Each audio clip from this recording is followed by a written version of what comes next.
Bonjour Emmanuel, Bonjour Henri. comment allez-vous? Je vais très bien par ce beau temps. Mais j'ai reçu mes impôts aujourd'hui. Ah bon? Ah, vous avez de la chance, Ah, ils ont vous doublé. gagnez de l'argent. Ils ont doublé par rapport à l'année dernière. Bon, C'est quand même une bonne nouvelle c'est pour le bon gouvernement. signe, oui, c'est bon voilà, signe. c'est bon signe. Hein. Alors, Pour la même retraite. Hein. oui, alors je voudrais, Bon, d'accord. comme on va parler de choses sérieuses avec les amis qui me regardent, je voudrais qu'on précise un petit peu qui on est, pourquoi on est là finalement. Alors, qu'est-ce qu'on est? On est deux entrepreneurs, on est deux apporteurs d'économie en quelque sorte. Vous avez... Nous étions. Nous étions, oui. Vous aviez une cinquantaine de salariés et moi j'ai toujours fait travailler entre 150 et 200 personnes tous les ans pendant toute ma vie en tant que... C'est mieux que moi ça, Henri. Non, mais moi c'était pas directement. Moi j'ai jamais dépassé 10 salariés personnels, mais si vous voulez, j'ai toujours fait des chantiers où il y avait... C'était des chantiers assez gros, toute ma vie j'ai fait des chantiers assez gros, donc j'avais toujours 150 personnes. Et tout ça, il faut rajouter toutes les professions induites, c'est-à-dire que vous avez vendu des produits il y avait des gens qui les fabriquaient, etc. Et moi, les gens sur mes chantiers mettaient du ciment, quelqu'un fabriquait ailleurs, etc.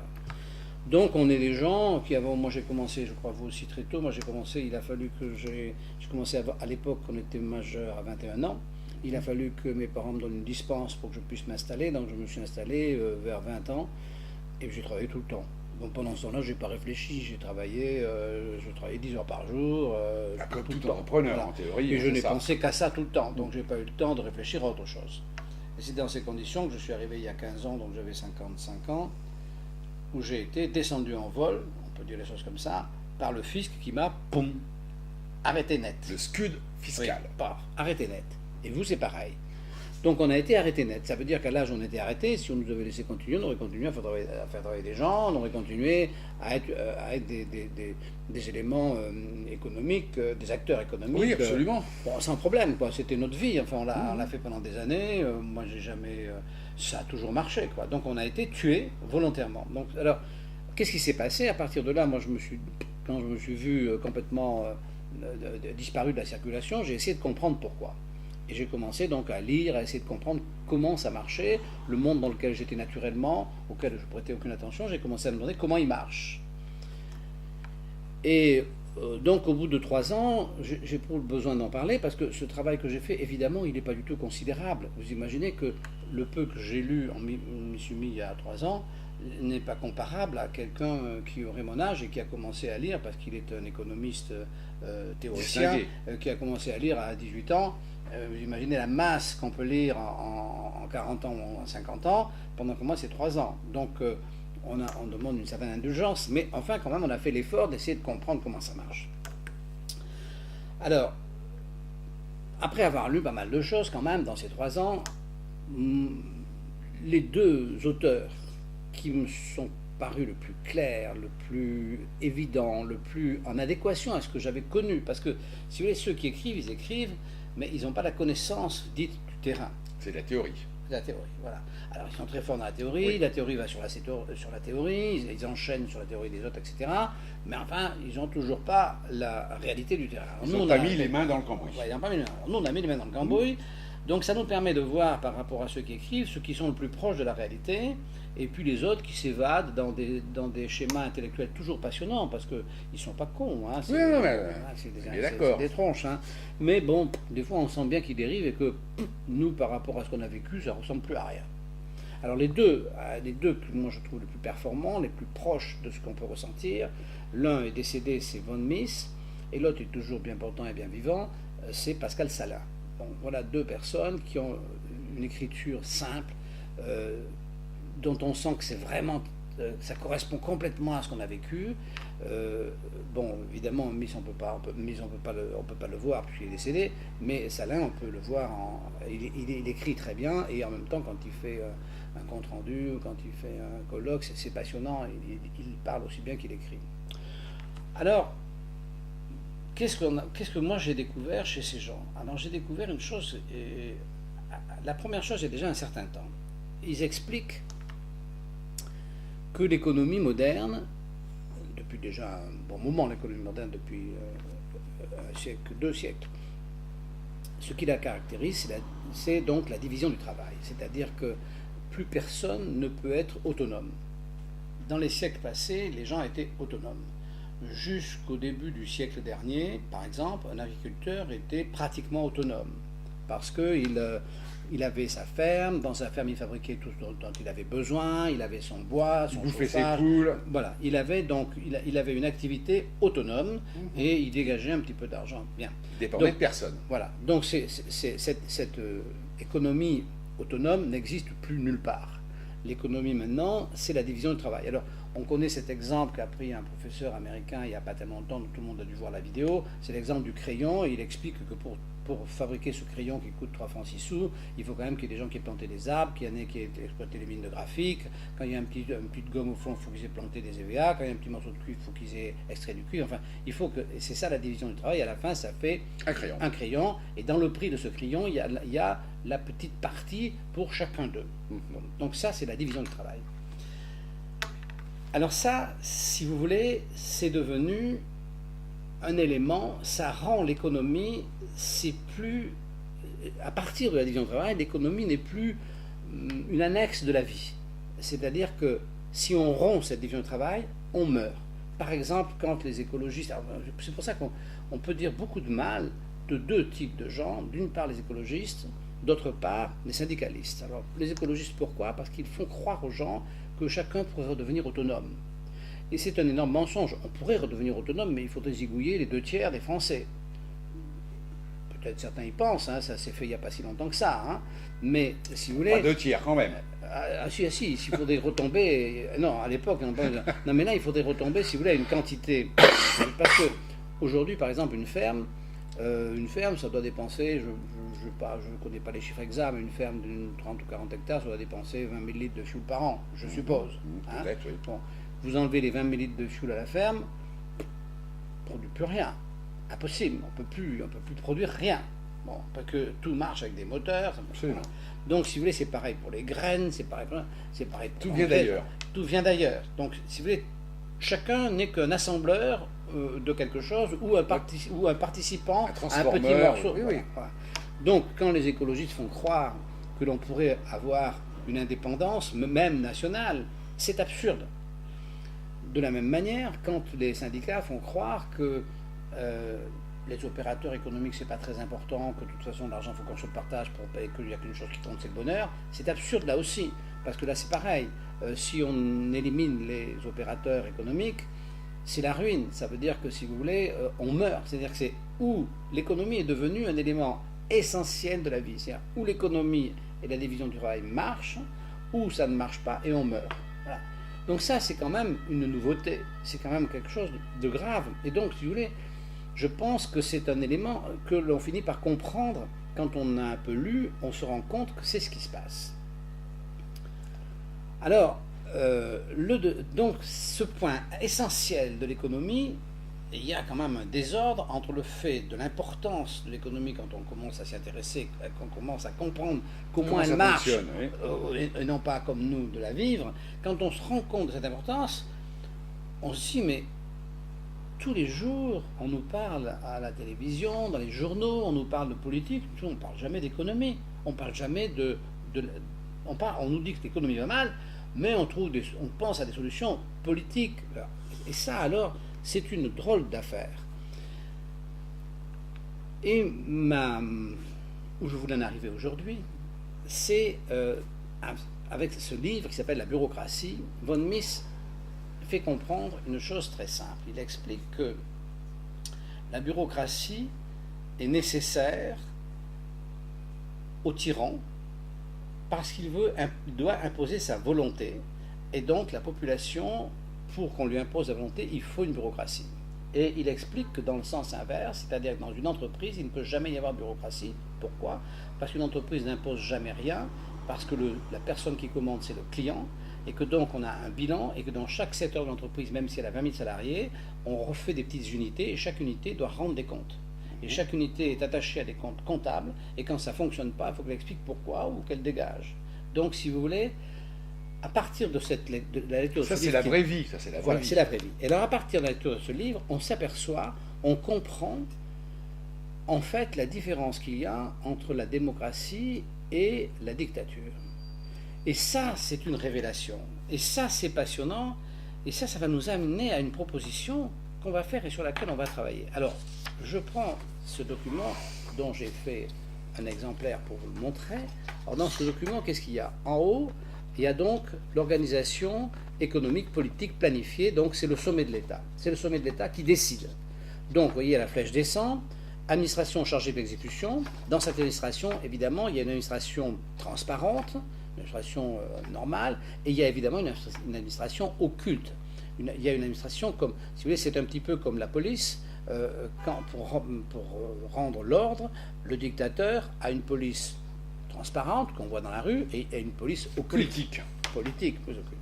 Alors, l'administration occulte, c'est Bercy. Hein, oui. C'est Bercy. C'est l'équivalent de la police occulte. Oui, donc Bercy est l'administration de la dictature planifiée du sommet de l'État. Ensuite, on passe aux élus, mais qui ne sont que des fantômes.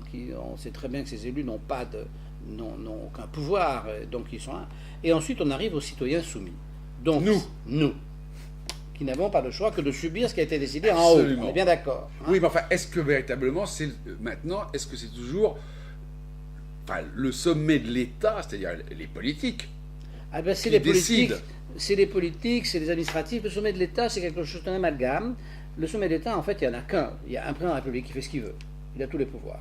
Oui, il a tous les pouvoirs. Alors après, il s'entoure de qui il veut. Est-ce qu'il va donner la prééminence aux élus? Est-ce qu'il va donner la prééminence à l'administration? Ça, il fait ce qu'il veut, mais c'est lui qui est le maître du jeu, puisque c'est lui qui commande les lois qui vont être soumises au Parlement. C'est lui qui a la majorité parlementaire. Oui, mais vous voyez bien que de temps en temps, le gouvernement décide une mesure entre guillemets économique, et que Bercy dit non, c'est pas possible. Il faut faire différemment. Ça arrive. Non, ça arrive avant. Ça, on n'en a pas la connaissance. On a la connaissance du fait que l'administration traîne des pieds. Moi, ça, elle traîne des pieds naturellement. Oui, elle traîne des pieds à Bercy et ailleurs. Les pantoufles ont du mal à tenir.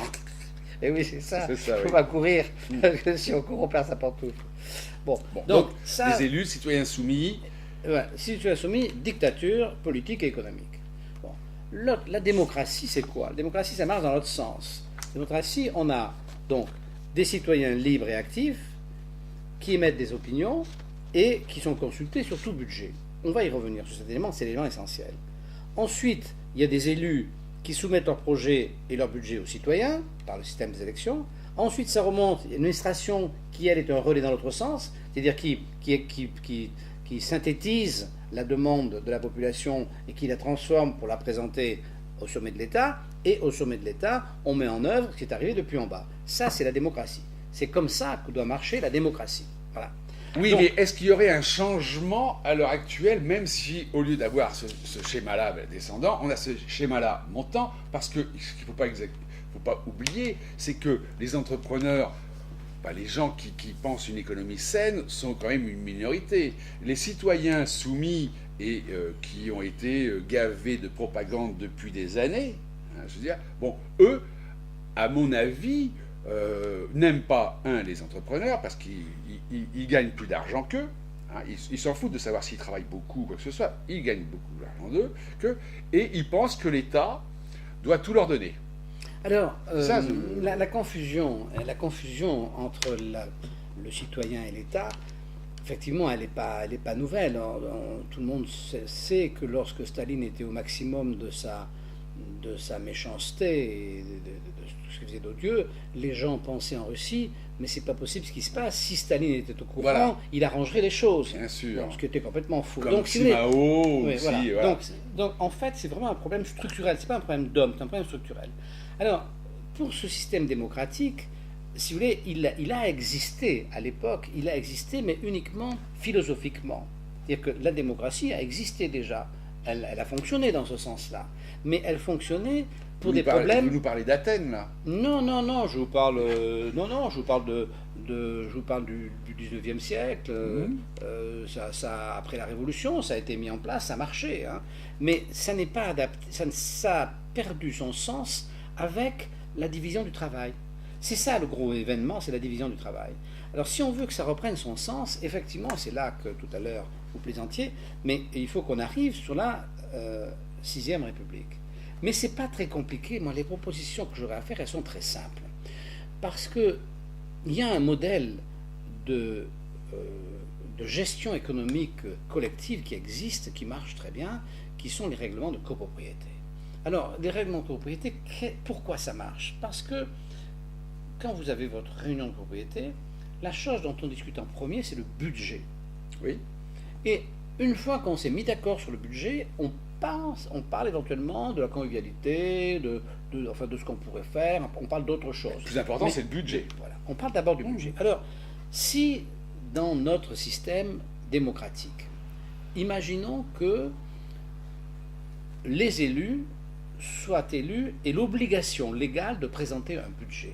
C'est-à-dire que les élus municipaux se présentent, chaque candidat présente un budget, avec un schéma. On peut avoir un schéma synthétisé. Le budget d'une mairie, c'est frais de fonctionnement, frais d'investissement, les rentrées, c'est impôts et emprunts. Non, mais c'est ce que fait l'État tous les ans, il présente un budget. Bon, maintenant, s'il ne le tient pas, tout le monde s'en fout. Je ne sais pas ce que je vous ai dit. Je vous ai dit, les élus, pour être élus, présentent un budget. D'accord. C'est-à-dire qu'ils ne sont pas élus sur des promesses, ils sont élus sur un budget. Voilà comment nous allons gérer la ville.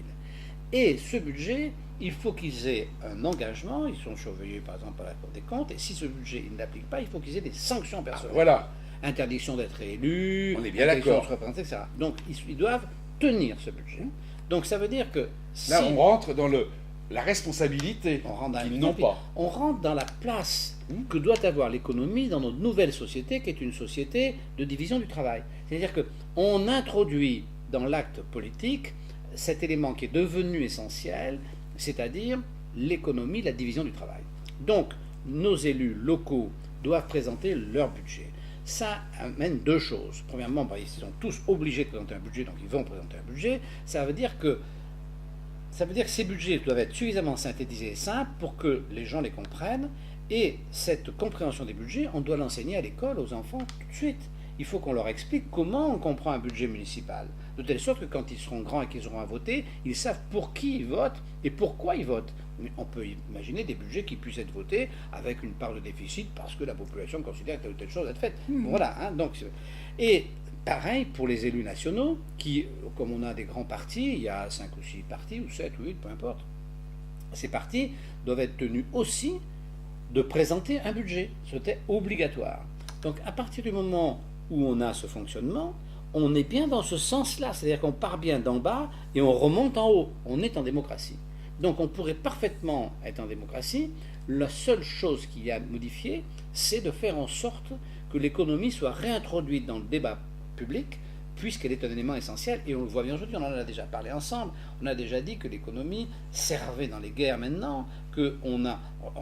Regardez... C'est une arme économique. L'arme économique, elle est formidable. Regardez, aujourd'hui, on est en train de dire, les Israéliens, on leur achètera plus leurs poulets et leurs œufs parce qu'ils sont fabriqués dans les territoires occupés.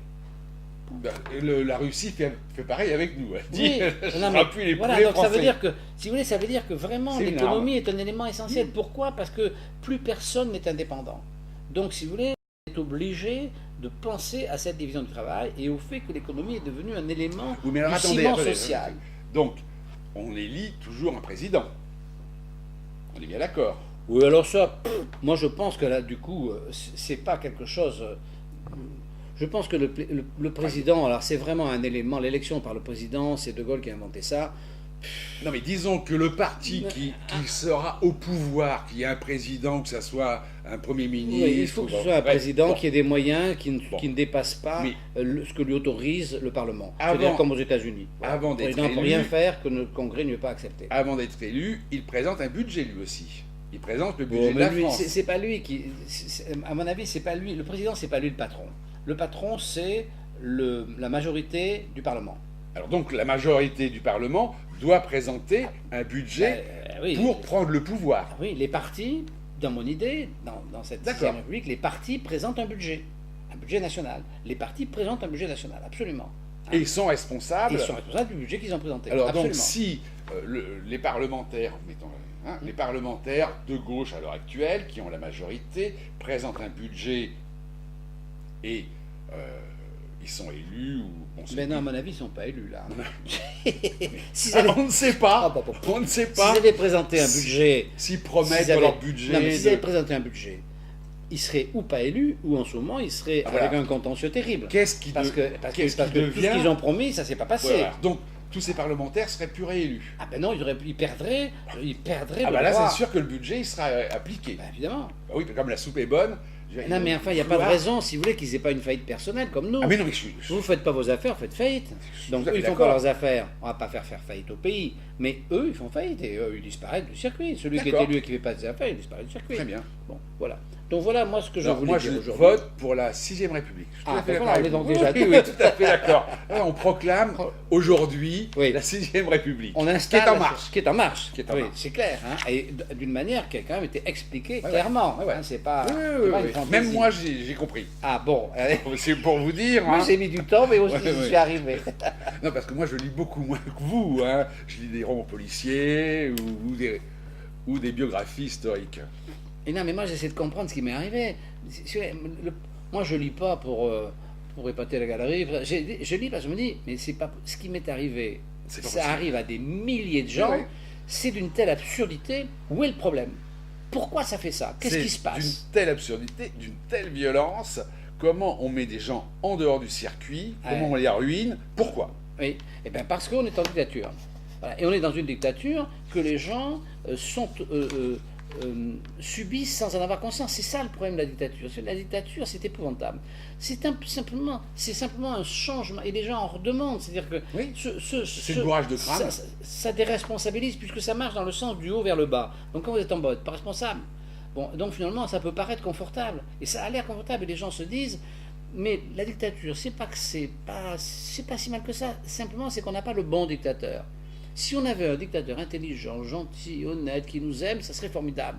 Sous-entendu, si le dictateur m'achetait une bagnole, une maison et me file une retraite dès 25 ans, ça serait un bon dictateur. Bon, c'est vrai. Remarquez, c'est vrai. C'est complètement con. Si on peut choisir la marque de sa voiture. Oui, quand même. Les pneus. Voilà. Donc, c'était absurde. Donc, si vous voulez, ça peut pas. Donc, la dictature, ça peut pas marcher uniquement parce que ça marche pas dans le bon sens. Parce qu'on peut pas gérer une société. Et d'ailleurs, un entrepreneur le sait très bien. Un entrepreneur qui donne constamment des ordres et qui n'écoute pas les retours, il ne fait pas long feu. Quand vous avez 50 salariés comme vous avez eu, il faut écouter les retours.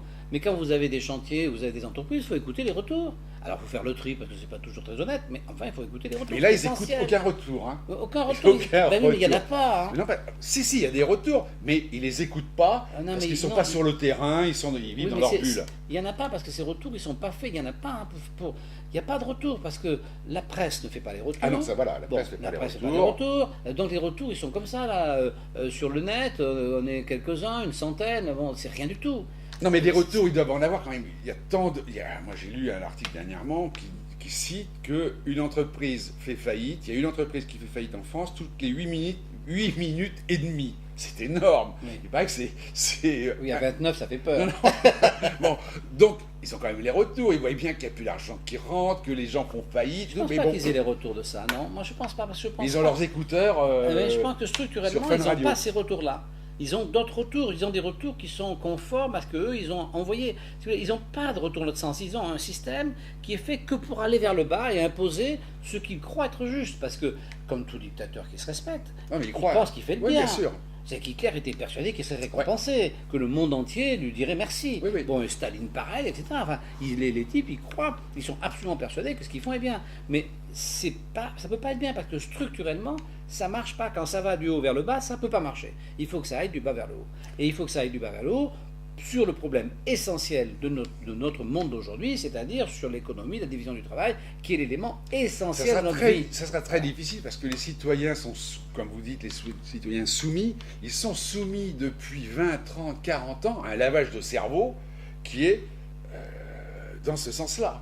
Oui, mais attendez, on est déjà deux. Attend tous. On est déjà deux. Oui, c'est vrai. Ah ben, c'est vrai. Alors qu'il y a un an, j'étais seul. Oui, mais attendez. Vous avez votre femme avec vous, oui. J'ai la mienne avec moi, elles sont quand même restées, oui. Malgré notre... donc ça fait quand même 4. Oui, on est 4. Donc voilà ce que je voulais vous dire. Oui, c'était quand même très important. Oui, on démarre là, ici. La 6e République. La 6e République. La nôtre.